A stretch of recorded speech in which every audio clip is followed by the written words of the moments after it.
சரி, எல்லாமே அல்லாஹ்வுடைய பகிரங்கமான ஏட்டிலே பதியப்பட்டிருக்கிறது என்று அல்லாஹ் இந்த 2 வசனங்களிலே சொல்லிக் கொண்டிருக்கிறான். இன்னும் குர்ஆனை நெடுக நாம் பார்த்தோம் என்று சொன்னால், ஒவ்வொரு மனிதனுடைய கண் சிமிட்டல் இருக்கிறது, கண் மூடி திறப்பது, அந்த கண் சிமிட்டலை கூட அல்லாஹ் தஆலா என்ன செய்து கொண்டிருக்கிறான், விளக்கி கொண்டிருக்கிறான். யாலமு ஹாயினத்தல் ஆயுன், கண்கள் சிமிட்டுவதையும் அல்லாஹ் அறிகிறான். ஒமாஃபி துஹ்ஃபி சுதூர், அதே போன்று உள்ளங்களிலே எதை மறைத்து வைத்திருக்கிறானோ அவைகளையும் அல்லாஹ் அறிகிறான் என்று கூறிக்கொண்டிருக்கிறான். பிரச்சனை என்னன்னு சொல்லி சொன்னால், இது வந்து நம்முடைய அக்கீதா, இதுதான் அடிப்படை கொள்கையில் உண்டான முக்கியமான ஒரு மேட்ரு. என்னது அப்படி? அல்லாஹ்வுக்கு அனைத்து ஆற்றல் இருக்கிறது என்று சொன்னால், அந்த ஆற்றலுடைய எல்லை எது வரைக்கும் இருக்கிறது என்று சொன்னால், ஒவ்வொருவருடைய மனசையும் அல்லாஹ் படித்து கொண்டிருக்கிறான். ஒவ்வொருவருடைய கண் சிமிட்டலை கூட அல்லாஹ் விளங்கி கொண்டிருக்கிறான். இவற்றை எல்லாம் விட உலகத்தில் எத்தனை மரங்கள் இருக்கிறது என்று நம்மால் விளங்கி கொள்ள முடியாது. நம்முடைய இந்த பள்ளி வளாகத்தில் இருக்கக்கூடிய மரத்தில் எத்தனை கிளைகள் இருக்கிறது, அதில் எத்தனை இலைகள் இருக்கிறது என்று நம்மால் தெரிந்து கொள்ள முடியாது.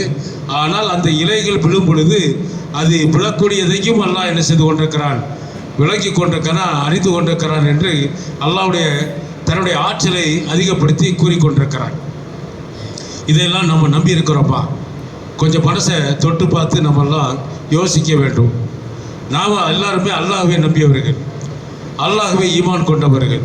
அவனுடைய தூதர் ஸல்லல்லாஹு அலைஹி வஸல்லம் அவர்கள் அல்லாஹ்வை எப்படி நமக்கு அறிமுகப்படுத்தி தந்தார்களோ அந்த அடிப்படையில் நாம் அல்லாஹ்வை நம்பிக்கொண்டிருக்கிறோம். அது உண்மை. ஆனால் அந்த நம்பிக்கை என்பது நம்முடைய செயலிலே வருகிறதா இல்லையா என்பதைத்தான் நாம் இப்பொழுது அறிந்து கொள்ள கடமைப்பட்டவர்களாக இருக்கிறோம். நம்முடைய செயல்பாடுகளில் அல்லாஹ் நம்முடைய செயல்பாடுகளை அறிந்து கொண்டிருக்கிறான் என்ற உணர்வோடு நாம் செயல்படுகிறோமா? அதைத்தான் நாம் என்ன செய்ய வேண்டியிருக்கு, இன்றைக்கு கவனிக்க வேண்டியிருக்கிறது, ஆய்வு செய்ய வேண்டியிருக்கிறது. அல்லாஹ் அறிகிறான் என்ற அந்த நம்பிக்கையோடு ஒரு மனிதன் செய்யும் பொழுது நிச்சயமாக அல்லாஹ்வின் மீது அவனுக்கு அச்சம் இருக்கும் என்று சொன்னால், அல்லாஹ்வின் மீது அவனுக்கு பயம் இருக்கும் என்று சொன்னால், அவனுடைய செயல்பாடுகளை என்ன ஏற்படாது, தவறானவைகள், தேவையற்றவைகள், குற்றத்தை தூண்டக்கூடியவைகள் எதுவுமே ஏற்படாது. அல்லாஹ்வை மறந்துவிட்டு செயல்படும் பொழுதுதான் மனிதனிடத்தில் பாவங்கள் ஏற்படுகிறது, குற்றங்கள் ஏற்படுகிறது என்று நாம் என்ன செய்து கொண்டிருக்கிறோம், புரிந்து கொண்டிருக்கிறோம்.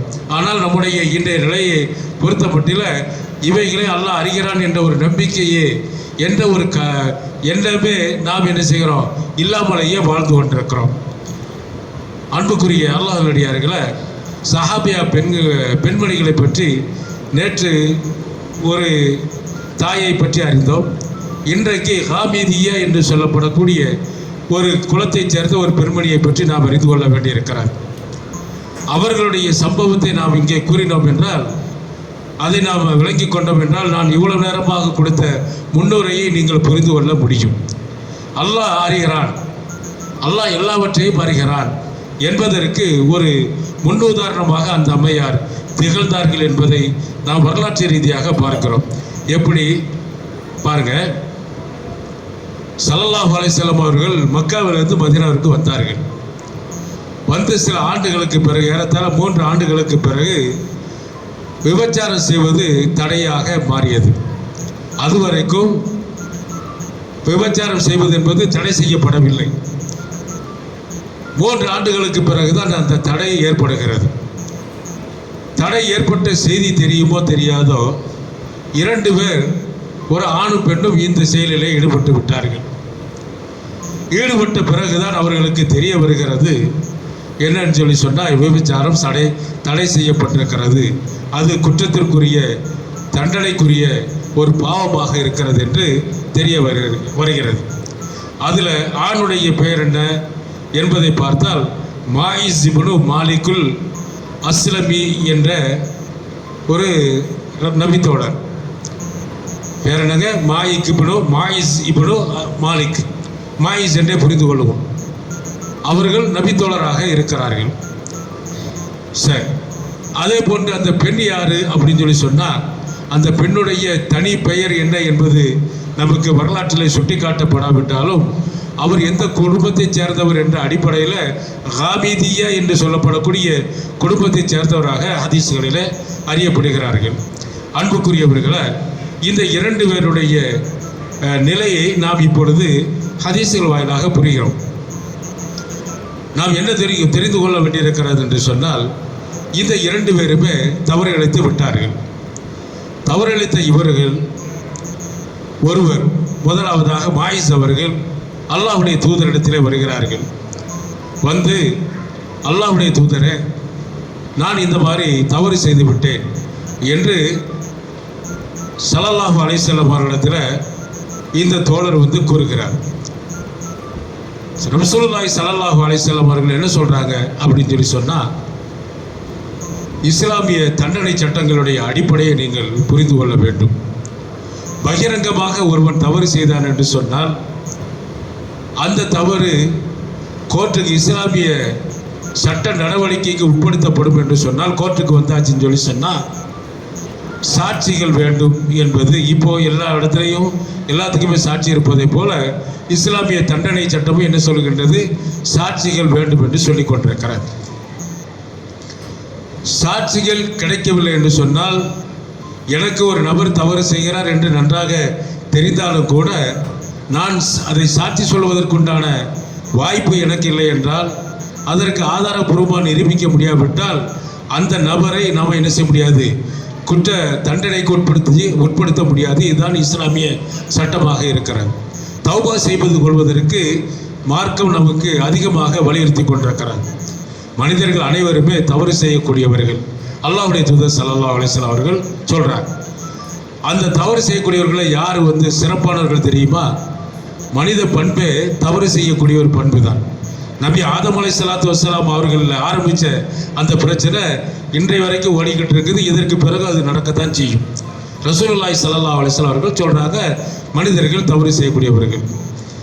தவறு செய்யக்கூடியவர்களை யார் சிறந்தவர்கள் என்று சொன்னால், ஹைருல் ஹத்தாயின அத்தவாபூன், யார் அல்லாஹ்விடத்தில் தவறு செய்துவிட்டு அல்லாஹ்விடத்தில் பாவ மன்னிப்பு தேடுகிறார்களோ, பாவ முயற்சி செய்கிறார்களோ அவர்கள் சிறந்தவர்கள் என்று அல்லாஹ்வுடைய தூதர் ஸல்லல்லாஹு அலைஹி வஸல்லம் அவர்கள் சொல்லி தந்து கொண்டிருக்கிறார்கள். ஒரு மனிதன் தவறு செய்துவிட்டால் உடனடியாக அல்லாஹ்விடத்தில் பாவ மன்னிப்பு கேட்பதற்கு அல்லாஹ் வாய்ப்பை தர்றான்.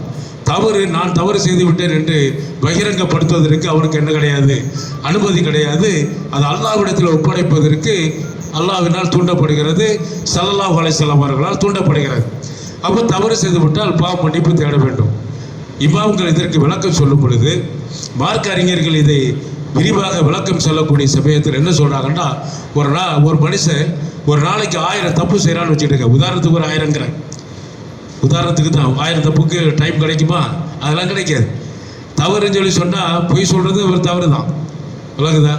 பொய் சொல்கிறதும் ஒரு தவறு தான், புறம் பேசுறதும் தவறு தான், சாராயம் குடிக்கிறது ஒரு தவறு தான், பீடி சிகரெட்டு குடிக்கிறது ஒரு தவறு தான், தொழாமல் இருப்பது தவறு தான். ஒட்டுமொத்தமாக நம்ம கூட்டி கழிச்சு பார்த்தா ஒரு 100 கணக்கில் வரும். 1000 கணக்கெல்லாம் நம்மளால் முடியாது.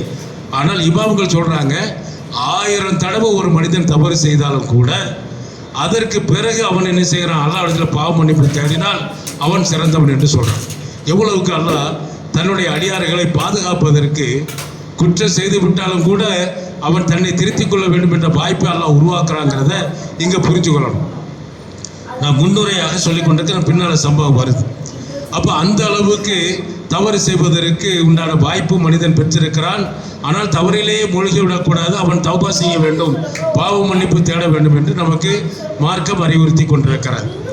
சரியா? யாருக்குமே தெரியாது நான் தப்பு செஞ்சிட்டேன், நான் செஞ்ச தப்பு நான் சொல்லாத வரைக்கும் யாருக்கு தெரியாது, என்னை படைத்த ரப்புக்கு மட்டும்தான் தெரியும்.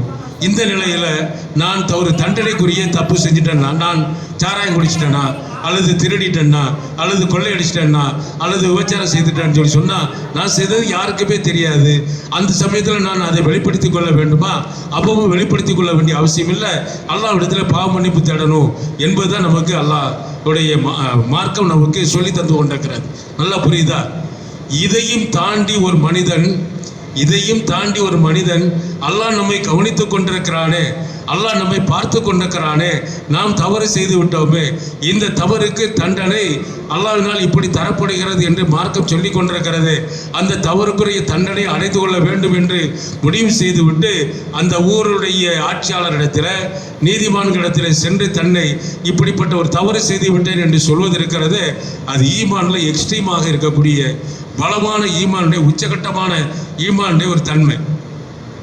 அல்லாஹ்வுடைய தூதர் ஸல்லல்லாஹு அலைஹி வஸல்லம் அவர்கள் இது போன்ற தன்மை உடையவர்களை எல்லாம் மக்களுக்கு அறிமுகப்படுத்தி உருவாக்கி அறிமுகப்படுத்தி மார்க்கத்தை நிலைநிறுத்தி சென்று விட்டதின் காரணமாகத்தான் இன்றைக்கு நம்மிடத்திலே மார்க்கம் இருந்து கொண்டிருக்கிறது.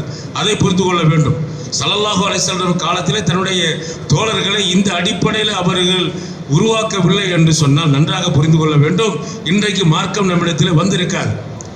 கிடைத்த சலுகையை தாண்டி அல்லாஹ்வுக்கு நேர்மையாக இருக்க வேண்டும் என்று கவலைப்படக்கூடிய மனிதர்களை, சஹாபாக்களை, அது ஆண்களாக இருந்தாலும் சரி பெண்களாக இருந்தாலும் சரி உருவாக்கி தந்திருக்கிறார்கள், முன்மாதிரியாக ஆக்கி தந்திருக்கிறார்கள். அப்படி ஒட்டுமொத்த மக்களுக்கு முன்னால் இப்படிப்பட்ட ஒரு தவறை செய்தால் அவன் எப்படியெல்லாம் துடிப்பான் என்பதை காட்டி தந்திருக்கிறார்கள் அல்லாஹ்வுடைய தூதர் ஸல்லல்லாஹு அலைஹி வஸல்லம் அவர்கள். அந்த அடிப்படையில் தான் இந்த சம்பவத்தை நம்ம புரியணும். இந்த மாயிஸ் அவர்கள் ரசூலுல்லாஹ் இடத்துல வர்றாங்க. அவருக்கு சலுகை இருந்தது, மறைக்கலாம் வாய்ப்பு இருக்குது. ஏன்னா அந்த ஆணும் பெண்ணும் செஞ்ச தவிர மூன்றாவது நபர் பார்க்கல, ஆனால் அல்லாஹ் பார்த்து கொண்டிருக்கிறான் என்ற உறுத்தல் அவரிடத்தில் இருந்தது. நன்றாக புரிந்து கொள்ள வேண்டும். அல்லாஹ்வுடைய தூதர் இடத்துல வர்றாங்க.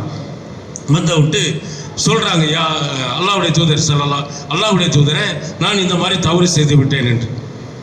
அல்லாஹ்வுடைய தூதர் என்ன சொன்னாங்க, நம்மளாம் நிர்வாகியாக இருந்தோம்னு சொன்னால் நம்ம ஜமாத்தில் ஏதாவது ஒரு தப்பு நடந்ததுன்னா என்ன செய்வோம், உடனே சட்டையெல்லாம் மடித்து கட்டிக்கிட்டு இன்றைக்கி ஒரு வழி பண்ணிட வேண்டியதான். அது யார், இன்ன நபருடைய குடும்பத்தை சேர்ந்த பிரச்சனையா, இன்றைக்கி சமய ரோட்டில் என்னது மேட்ரை ரோட்டுக்கு கொண்டு தர வேண்டியதான். இதுதான் வாய்ப்பு, இதை விட்டால் தப்பே முடியாது, இதை விட்டால் என்ன செய்ய முடியாது, வேறு வாய்ப்பு கிடைக்கிற சந்தேகம்னு சொல்லிட்டு போட்டு இருக்கிறதுக்கு உண்டான வேலைகளை செய்வோம். இதான் சாதாரண மனித பக்குவம். அப்படி தானங்க நடந்துக்கிட்டு இருக்கு, உலகம் பூரா அதான் நடந்துக்கிட்டு இருக்கு. வரக்கூடிய யார் தப்பு செஞ்சிட்டானா அவனுடைய பின்னணி என்ன, இதையெல்லாம் பார்த்து தான் அந்த தப்பையும் அதுக்குண்டான தண்டனையும் நாம் என்ன செய்வோம், இணைத்து பேசுவோம். ஆனால் அல்லாஹ்வுடைய தூதர் சொல்கிறாங்க பாருங்கள், மாயிஸ் தன்னுடைய தோழர் வந்த உடனே சொன்ன உடனே ஃபஸ்தக்பிர் வ துபு இலல்லாஹ், நீ வாயா இதை போய் என்று போய் சொல்லிக்கிட்டு இருக்கிற, நீ திரும்பி போ, அல்லாஹ்விடத்தில் பாவ மன்னிப்பு கேட்டுக்கொள் என்று சொல்கிறாங்க. அந்த தோழர் இருக்கிறாரே மாயிஸு, மனசாட்சி அவருக்கு உறுத்துது. மீண்டும் வர்றார், இடைவெளி இல்லாமல் அடுத்தடுத்து வர்றார். வந்து ரெண்டாவது அடையா கேட்கும்போது வைஹக், ரசூலுல்லாஹ் கடிந்து சொல்கிறாங்க. வைஹக்குன்னா என்ன அர்த்தம், அட வீணா போனவனே அர்த்தம், வழங்குதா? அந்த மாதிரி சொல்லிட்டு ஃபஸ்தக்பிர் வ துபு இலல்லாஹ், நீ போ, திரும்பி போ, அல்லாஹ்விடத்தில் பாவ மன்னிப்பு கேட்டுக்கொள் என்று ரசூலுல்லாஹ் ரெண்டாவதாக திருப்பி அனுப்புகிறாங்க. மூன்றாவதாக அந்த மனுஷர் வர்றார். நல்லா தொடர்ந்து கவனிங்க தாய்மார்களை, இதெல்லாம் கவனிங்க. மூன்றாவதாக அந்த மனிதர் வரும் பொழுது ரசூலுல்லாஹி ஸல்லல்லாஹு அலைஹி வஸல்லம் அவர்கள் என்ன செய்கிறாங்க, அதே மாதிரி சொல்கிறாங்க. எத்தனை வாய்ப்பு கொடுக்குறாங்க பாருங்கள், நல்லா கவனிக்கணும். இந்த முதல்ல அவர் வந்ததே கூட அவருடைய ஈமானுடைய உறுத்தல் தான், அல்லாஹை பற்றி நடக்க அந்த கவலை தான் அவருக்கு. ரசூலுல்லாஹ்ட்ட வந்தார், ஆனால் ரசூலுல்லாஹ் 3 தடவை வாய்ப்பு கொடுக்குறாங்க. போய் மன்னிப்பு கேட்டுக்கோ, அல்லாஹ் இடத்துல மன்னிப்பு கேளு அப்படின்னு தள்ளி விடுறாங்க, பிரச்சனையை தள்ளி விடுறாங்க, கையில் எடுக்கலை. அப்படி தள்ளி விட்டா அவர் அது அப்படியே ரசூலுல்லாஹ் இனிமேல் நம்மளை கூப்பிடாத பற்றி யோசிக்கக்கூடாது, நம்ம அல்லாஹ் இடத்துல மன்னிப்பு கேட்டுக்கொள்வோம் அப்படின்னு சொல்லி அவர் ஒதுங்கி இருக்கலாம். ஆனால் அதை செய்யலை. 3 தடவை வந்துட்டார். 4வது தடவை வர்றார். வந்த உடனே தன்னுடைய தோழர்கள்ட்ட கேட்குறாங்க, அபிஹி ஜுனூன், இந்த ஆளுக்கு என்ன பைத்தியமாக பிடிச்சிருக்கு அப்படின்னு சொல்லி கேட்குறாங்க. என்னையா இது, நம்ம என்ன செய்கிறோம், செய்தியை சொல்கிறோம், போய் பாவ மன்னிப்பு கேட்டுக்கோன்னு சொல்லி சொல்கிறோம். ஆனால் என்ன செய்கிறாரு, இவர் திருப்பி வர்றாரு, இந்த ஆளுக்கு பைத்தியமாக பிடிச்சிருக்குன்னு கேட்குறாங்க. தோழர்கள் சொல்கிறாங்க, பைத்தியம்லாம் இல்லை யாரை சொல்லலான்றாங்க. அவரும் அதை சொல்கிறார். அப்போ ரசூலுல்லாஹ் 5வது தடவையாக கேட்குறாங்க, ஷரீப ஹம்ரன், இவன் குடிச்சிருக்கானா, போதையில் வந்து உளர்றானான்னு கேட்குறாங்க. நல்லா விளங்குதா உங்களுக்கு? அந்த காலத்தில் போதை அதிகமாக இந்த தடை செய்யப்படாத காலகட்டம். அதற்கு பிறகு தான் என்ன செய்யப்படுகிறது, மது இருந்து தடை செய்யப்படுது. இப்போ தொழுகைக்கெல்லாம் மக்கள் சாராயம் குடிச்சிட்டே வந்து நின்றாங்க. அது அப்படி ஆரம்ப கட்டம். அப்போ ரசூலுல்லாஹி ஸல்லல்லாஹு அலைஹி வஸல்லம் கேட்குறாங்க, இவர்கிட்ட என்ன பைத்தியம் என்னது, போதை அறிஞ்சிருக்கிறாரா, சாராயம் குடிச்சிருக்கிறாரா அப்படின்னு கேட்கும் பொழுது, காம ரஜுலுன் ஃபஸ்தன்கஹு. உடனே ஒரு மனுஷன், சபையில் இருந்த ஒரு மனுஷன் இருந்துச்சு, சோதிக்கிறாரு, ஊதி ஈதி பார்க்குறாரு. அவர்கிட்ட சாராயங்கள்லாம் குடிக்கலாம், ஆள் தெளிவாக தான் இருக்கிறான்ற உடனே ரசூலுல்லாஹ் இப்போ நேரடியாக அந்த மனுஷன்கிட்ட கேட்குறாங்க, அசனைத்த, நீ விபச்சாரம் செய்தாயா என்று கேட்குறாங்க. அப்பவும் வந்து அவர் சொல்றாரு, ஆம் நான் விபச்சாரம் செய்தேன் என்று அவர் கடைசியாக சொன்ன பிறகுதான் ரசூலுல்லாஹி ஸல்லல்லாஹு அலைஹி வஸல்லம் அவர்கள் என்ன செய்றாங்க, தண்டனை குற்றமாக அறிவித்து கல்லால் எறிந்து கொள்ளும்படி என்ன செய்றாங்க, உத்தரவிடுறாங்க. இதை நம்ம பார்க்குறோம். இந்த செய்தி ஊர் பூரா பரவிடுச்சு. பரவிட்ட உடனே மக்கள்கிட்ட பல்வேறு விதமான விமர்சனங்கள். அப்படி விமர்சனம் வரும் பொழுது ரசூலுல்லாஹி ஸல்லல்லாஹு அலைஹி வஸல்லம் அவர்கள் சொல்றாங்க, மாயிஸுக்காண்டி நீங்கள் எல்லாம் பிழைபொறுக்க தேடுங்கள் என்று. ஆனால் மக்கள் விமர்சனத்துக்கு முக்கியத்துவம் கொடுத்து பேசிக்கிட்டு இருக்கும் பொழுது ரசூலுல்லாஹ் அந்த மாயிஸை பற்றி, நபித்தோழரை பற்றி சொல்றாங்க, லகது தாப தௌபத்தன் லவ் குஸ்ஸிமத்து பைன உம்மத்தின் லவசியாத்துஹு. அவர் ஒரு தௌபா செய்திருக்கிறார். அது எப்பேற்பட்ட தௌபா தெரியுமா?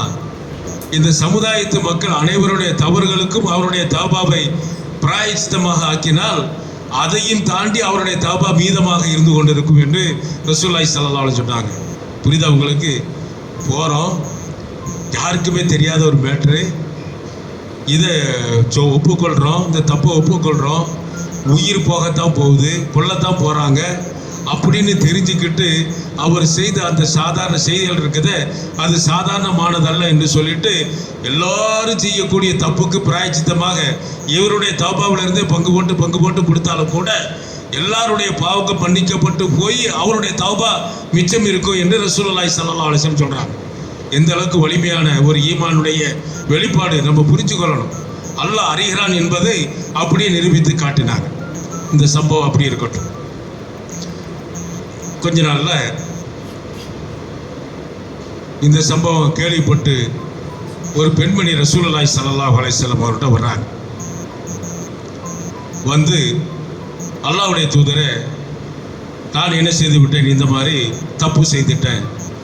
அந்த அம்மா என்ன செய்கிறாங்க, நேரடியாக நான் விபச்சாரமே செய்து விட்டேன் என்று நேரடியாக ஒப்புக்கொடுக்கிறாங்க.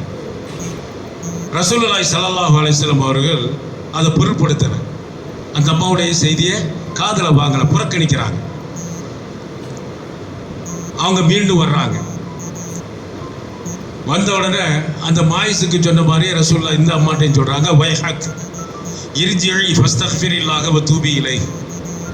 நீ திரும்பி போ, அல்லாஹ்விடத்துல பாவ மன்னிப்பு கேளு அப்படிங்கிறாங்க.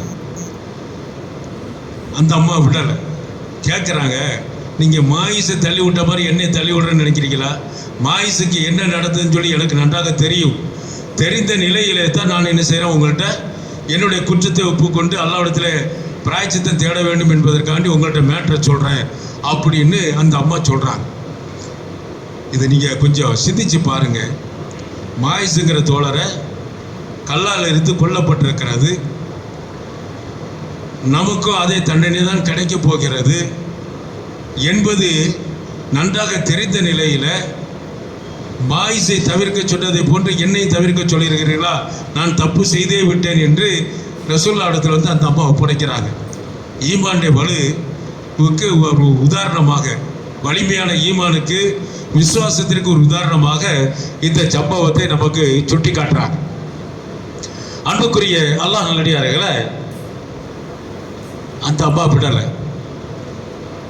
அப்போ ரசூலுல்லாஹி ஸல்லல்லாஹு அலைஹி வஸல்லம் அவர்கள் என்ன செய்கிறாங்க, கடைசியாக சொல்கிறாங்க, நீ வந்து இப்போ கர்ப்பமாக ஆயிருக்கியான்னு சொல்லி கேட்குறாங்க.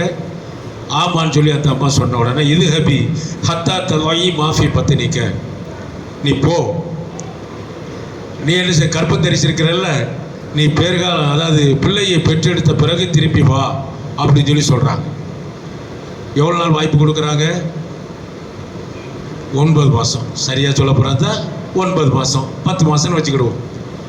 வாய்ப்பு கொடுக்குறாங்க. இப்போமாவது அந்த பெண்மணி அப்படியே தௌபா செய்து கொண்டு நம்மகிட்ட வராமல் இருந்தால் சரிதான் அப்படிங்கிற ஒரு நினைப்பு ரசூலுல்லாஹ்ட்ட இருக்கலாம். அந்த அம்மா போகிறாங்க. போயிட்டு 10 மாதத்தில் வர்றாங்க. கையில் ஒரு குழந்தை இருக்குது, துணியால் சுற்றிக்கிட்டு வர்றாங்க. அல்லாஹ்வுடைய தூதரே, நான் குழந்தையை பெற்றெடுத்து விட்டேன், எனக்கு தண்டனையை தாருங்கள் என்று கேட்குறாங்க. அப்போ ரசூலுல்லாஹி ஸல்லல்லாஹு அலைஹி வஸல்லம் அவர்கள் மீண்டும் பார்த்துட்டு, நீ பால் கொடுக்குறல்ல, அந்த பால் குடியை நிறுத்தின பிறகு கூட்டு வா அப்படிங்கிறாங்க. எவ்வளோ நாள் ஆகும்? 2 வருஷம். கூடுதலாக கொடுக்குறதா 2 வருஷம். அதுக்கு முன்னாலுங்கிறது வேண்டாம். கூடுதலாக இப்போ மார்க்க அடிப்படையில், குர்ஆன் சொல்லக்கூடிய அடிப்படையில் 2 மாதம். முதல்ல 9 மாதமும் அந்த அம்மா அதே ஈமானிய தகிப்பிலேயே இருந்திருக்கிறாங்க, ஈமானுடைய அந்த வேகத்திலேயே இருந்திருக்கிறாங்க. பிள்ளையை பெற்றெடுத்தோடனே வர்றாங்க. சாதாரண நினச்சி பார்க்காதீங்க. மாயிஸை விட இந்த அம்மாவோட ஈமான் கட்டியானது. மாயிசு பிரச்சனை சில நாட்களிலே முடிச்சு போச்சு. ஆனால் இவங்க யாரும் ரசூலுல்லாஹ் கண்காணிக்க கூட சொல்லலைங்க. அதாங்க விசேஷம். இந்த அப்பா ஒரு தப்பு செஞ்சிடுச்சு, நீங்கள் கண்காணிச்சுக்கிட்டே இருங்க, எங்கேயும் போயிட வேண்டாம், எங்கேயும் தப்பிச்சு போயிடாம அப்படிலாம் ரசூலுல்லாஹ் ஒன்றுமே செய்யலை. அப்படியே மறந்துட்டாங்கன்னு சொல்லலாம். ஆனால் அந்த அம்மா வர்றாங்க. அதுக்கு பிறகு 2 வருஷத்துக்கு பிறகு வர்றாங்க. 2 வருஷத்துக்கு பிறகு எப்போ என்ன வர்றாங்க, அது சொல்கிறாங்க, பால் குடியை நிறுத்தியாச்சு, இப்போமா தண்டனையை தாங்கன்னு கேட்குறாங்க. சாதாரணமாக நீங்கள் நினைக்காதீங்க அன்புக்குரியவர்களை. அப்படி தண்டனையை இப்போமா தாங்கன்னு சொல்லும்போது கையில் குழந்தையை கொண்டு வர்றாங்க. குழந்தையை கொண்டு வரும் பொழுது குழந்தையுடைய கையில் ஒரு ரொட்டி துண்டு இருக்குது. சாட்சி எப்படி கொண்டு வர்றாங்க பாருங்கள். நான் பால் குடியெல்லாம் நிறுத்திட்டேன், சாதாரண உணவை உண்ண ஆரம்பிச்சாச்சு குழந்தை அப்படின்னு சொல்லி அந்த அம்மா என்ன செய்கிறாங்க, பிள்ளையுடைய கையில் ஒரு ரொட்டி துண்டை கொடுத்துட்டு வந்து இது பண்ணுறாங்க. அப்போ ரசூலுல்லாஹ் தன்னுடைய தோழர்களை அழைத்து கூப்பிடுறாங்க. இந்த அம்மாவுக்கு தண்டனை கொடுக்க வேண்டி இருக்கிறது. இந்த குழந்தையை உங்களில் யார் பொறுப்பேற்பதற்கு தயாராக இருக்கிறீங்கன்னு கேட்ட உடனே ஒரு தோழர், அன்சாரி தோழர் எழுந்து, நான் தயாராக இருக்கிறேன் யார் ரசூலுல்லாஹ் என்று சொல்கிறாரு. அதுக்கு பிறகு அந்த தண்டனை கொடுக்கப்படுகிறது. அன்புக்குரியவர்களை, செய்தியுடைய முடிவுக்கு வருகிறேன். ஈமானுக்கு அல்லாஹ்வை நம்பியதற்கு அடையாளமாக இந்த சம்பவத்தை நமக்கு சுட்டி காட்டுகின்றார்கள். இவர்கள் நம்ம இந்த காலத்து ஸ்டைலில் தப்பு செஞ்சுட்டு கற்கலைப்பு செஞ்சுட்டு போகிறாங்க இல்லையா, டாக்டர்கிட்ட போய் பைசா கொடுத்துட்டு கற்கலைப்பு செஞ்சுட்டு போயிடுவாங்க. இல்லாவிட்டால் வெளியூருக்கு எங்கேயாவது போயிடுவாங்க. இல்லாவிட்டால் எதை ஒன்று மறைக்கிறதுக்குண்டான எவ்வளோ வாய்ப்புகள் இருக்குது. நேற்று காலையில் சஹரு செஞ்சுட்டு உட்காந்துருக்குறோம். ஒரு 4:15 மணி இருக்கும். ஒரு ஃபோன் வருது. ஃபோன் வந்துட்டு அந்த ஃபோனில் ஒரு கேட்குறாரு, இல்லை நம்ம பகலில் சஹரெல்லாம் முடிச்சுக்கிட்டு இருப்போங்கிறது தெரிஞ்சுதானே என்னமோ தெரியல, ஃபோன் அடித்தவர் கேட்குறாரு. என்ன கேட்குறாருன்னா, ஒரு நபர் கல்யாணம் முடிச்சுட்டு தன்னுடைய மனைவியை விட்டுட்டு வெளிநாட்டுக்கு போயிட்டார். வெளிநாட்டுக்கு போன அந்த நிலையில் அவர் 2 வருஷம் கழித்து வர்றாரு. அதுக்கிடையில் இந்த அம்மா, அவருடைய மனைவி, வேறொரு நபரோட தொடர்பு ஏற்பட்டு ஒரு குழந்தையை பெற்றெடுத்துட்டார். இப்போ கணவனுக்கு என்ன உரிமைகள் இருக்குதுன்னு கேட்குறாரு. எவ்வளோ முக்கியமான கேள்வி பாருங்கள். கணவனுக்கு என்ன உரிமைகள் இருக்குதுன்னு சொல்லி கேட்ட உடனே நம்ம சொன்னோம், 2 விதமான உரிமைகள் இருக்குது. பெருந்தன்மையான கணவனாக இருந்தால் அந்த பெண்ணும் தன்னுடைய தப்பை உணர்ந்து கொண்டு என்ன செய்கிறா, தன்னை திருத்திக் கொள்வதற்கு வாய்ப்பு இருந்ததுன்னா, பெருந்தன்மையான கணவனாக இருந்தால், பரந்த மனப்பான்மையுடைய கணவனாக இருந்தால் மன்னிச்சுட்டு பரவாயில்லை அப்படின்னு சொல்லி குழந்தையும் தாயும் தன்னோடு சேர்த்து வைத்து வாழலாம். இதுவும் அவனுக்கு உரிமை இருக்கிறது. அல்லாஹ் விட்டால் என்ன செய்யலாம்னு சொன்னால் உடனடியாக தலாக்கு விடலாம். அந்த தலாக்குக்கு ஜமாத்து சேர்ந்து என்ன செய்யலாம், ஒத்துழைக்கலாம். ஜமாத்து அதில் போட்டு நம்ம ரொம்ப ஆழமாக கவலைப்பட வேண்டிய அவசியம் இல்லை. ஏன்னா அது பளிச்சுன்னு தெரியக்கூடிய விஷயமா இருக்குன்னு சொல்லி அவர் சொல்கிறார். அப்போ இந்த 2 வாய்ப்பையும் நம்ம அவருக்கு கொடுக்குறோம். இதில் கவனிக்க வேண்டிய விஷயம் என்னென்னா, அந்த தாய் மீண்டும் வாழ்கிறதுக்கு தயாராக இருக்கிறாங்கிறது தான். ஆனால் இந்த அம்மா இருக்கிறாங்களே, யார் காமீதியாக இருக்கிறாங்களே, தன்னை தண்டனைக்கு உள்ள கொண்டு வந்து சேர்க்குறாங்க. இப்போ இஸ்லாமிய சட்டம் இல்லை, அதனால் நம்ம எந்த தண்டனையும் கொடுக்க முடியாது. அதனால தான் தலாக் விட்டுட்டு தௌபா செய்ய சொல்லலாம் அப்படின்னு குறைஞ்சபட்சமாக வாய்ப்பை நம்ம சொல்கிறோமே தவிர, யதார்த்தத்தில் அதையும் தாண்டி அந்த காமீதியா என்ற அந்த பெண்மணி தன்னை தண்டனைக்கு உட்படுத்துவதற்காண்டி எத்தனை வருஷம் காத்திருக்கிறாங்க. ஏறத்தாழ 3 வருஷம். 2 வருஷம் பால் குடிக்கிறதுக்குண்டான டைமு, 1 வருஷம் 10 மாதம் இப்போ கற்பம் தரிச்சிருந்த டைமு, எல்லாத்தையும் சேர்த்து பார்த்தா ஏறத்தாழ 3 வருஷம் அந்த ஈமாண்டிய அந்த தகிப்பிலேயே கொதிப்பிலேயே இருந்திருக்கிறாங்க. வாய்ப்புகள் அத்தனையும் கூட தவிர்த்து விட்டு அல்லாஹ்விடத்தில் நம்ம போய் நிபந்து நிற்கணும், குடிச்சிடக்கூடாது. அல்லாஹ்விடத்தில், யா அல்லாஹ் நான் தப்பு செய்து விட்டேன், நான் என்னை மன்னித்து விடியாதா என்று சொல்லக்கூடிய அளவுக்கு எனக்கு தகுதி வேணும்னு சொல்லி அந்த அப்பா நின்றாங்களே. 3 வருஷமாக காத்திருந்தார்களே தண்டனையை பெறுவதற்காக வேண்டி.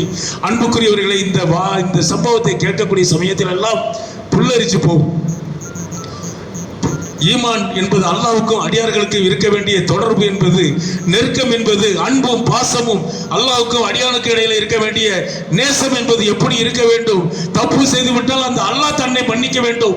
மன்னிக்க வேண்டும் என்று சொன்னால் அதற்குரிய வாய்ப்புகள் என்ன என்பதை நாம் என்ன செய்யணும், கவனத்தில் எடுத்துக்கொண்டு அந்த மன்னிப்பதற்குண்டான சூழ்நிலையை எல்லாம் ஏற்படுத்திக் கொள்ள வேண்டும் என்று நின்றார்களே, அதுதான் இங்கே நமக்கு கவனத்தில் கொள்ள வேண்டிய ஒரு விஷயமாக இருக்கிறது. அன்புக்குரியவர்களே, இவர்கள் இந்த பெண்மணியையும் தண்டனை கொடுக்கப்பட்டது. கல்லால் எறிந்து கொள்ளக்கூடிய அந்த தண்டனை தான். தண்டனைக்காக வேண்டி பெண்மணியாக இருப்பதனால ஒரு குழியை தோண்டி நெஞ்சு வரைக்கும் அவங்களை இறக்கி விட்டுட்டு அதற்கு மேல் பகுதியில் கல்லால் எறிந்து கொள்ளும்படிக்கு ரசூலுல்லாஹி ஸல்லல்லாஹு அலைஹி வஸல்லம் அவர்கள் உத்தரவிடுறாங்க. அப்படி கல்லெறிந்து கொள்ளக்கூடிய அந்த நிகழ்ச்சி நடந்து கொண்டு இருக்கும் பொழுது ஹாலித் இப்னு வலீத் நம்ம தெரிஞ்ச சஹாபி தான், எல்லாத்துக்கும் தெரிஞ்ச ஒன்று தான். அவர் என்ன செய்கிறார், ஒரு கல்லை தூக்கி வேகமாக வீசுகிறார்.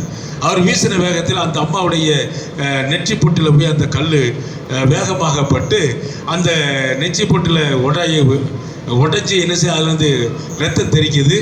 அந்த ரத்தம் வந்து அதே ஹாலித் இப்னு வலீத் அவர்கள் மேலேயே தெரிச்சிருது. ஹாலித் இப்னு வலீத் மேலேயே தெரிச்ச உடனே நாசமாக போவா அப்படின்னு சொல்லி என்ன செய்கிறாங்க, ஹாலித் இப்னு வலீத் திட்டுறாங்க. ஒரு குற்றவாளியுடைய ரத்தம் தம் மேலே வந்து படணுமா அப்படிங்கிற அந்த அடிப்படையில் அவர்களுக்கு அந்த பின்னணியெல்லாம் தெரியவே இல்லை. 3 வருஷமாக காத்திருந்திருக்காங்களே, ரசூலுல்லாஹ் இப்படியெல்லாம் வாய்ப்பு கொடுத்துருக்காங்க, எந்த மாற்றம் அவங்களுக்கு தெரியலை.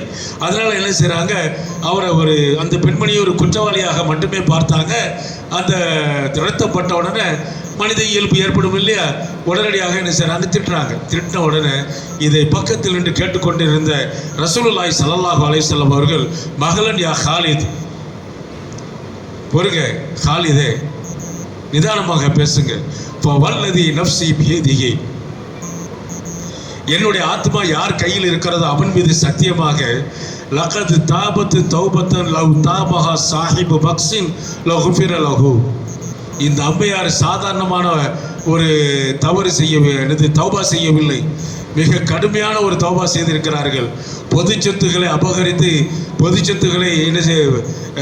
அபகரித்து தின்று கொண்டிருக்கக்கூடியவர்கள் அத்தனை பேர் சேர்ந்து தௌபா செய்தால் கூட அதற்கு ஈடாகாது என்று சொல்லக்கூடிய அளவுக்கு இந்த ஹதீஸில் ரசூலுல்லாஹி ஸல்லல்லாஹு அலைஹி வஸல்லம் அவர்கள் இந்த பெண்மணியை பற்றி பேசி பெருமைப்படுத்தி பேசி பிறகு அவர்களே என்ன செய்தார்கள், தொலை வைத்தார்கள் என்ற சம்பவத்தை நம்ம பார்க்குறோம். யார் தொலை வைக்கிறார், ரசூலுல்லாஹி ஸல்லல்லாஹு அலைஹி வஸல்லம் அவர்கள் தொலை வச்சாங்க. அதற்கு பிறகு அடக்கம் செய்யப்படுகிறது என்று கவனத்தில் எடுத்துக்கொள்ள வேண்டும். அன்புக்குரிய அல்லாஹ் நல்லடியார்களே, நான் நேற்றே சொன்னேன், பலவிதமான இஸ்லாமிய நடவடிக்கைகளுக்கு முன்மாதிரியாக இருக்கக்கூடியவைகளுக்கு அல்லாஹ் தஆலா பெண்களைத்தான் நமக்கு என்ன செய்து கொண்டிருக்கிறான், சுட்டி காட்டுகின்றான்.